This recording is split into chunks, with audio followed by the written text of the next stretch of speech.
for today is about multiplication. Lesson 1. Adding the same number. Learn adding the same number.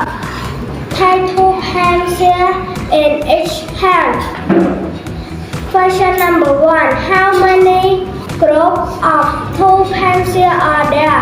There are 2 groups of pencils. 1, 2. Question number 2. How many pencils are there altogether?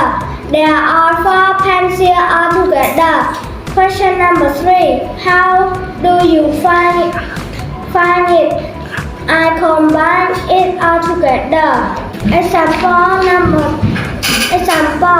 There are 3 groups of toys. Each group has 2 toys. 2 plus 2 plus 2 equals 6. 2 plus 2 plus 2 plus 2 equals 6.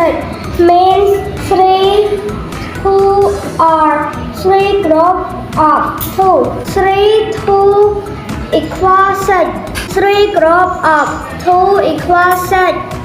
There are 6 toys altogether.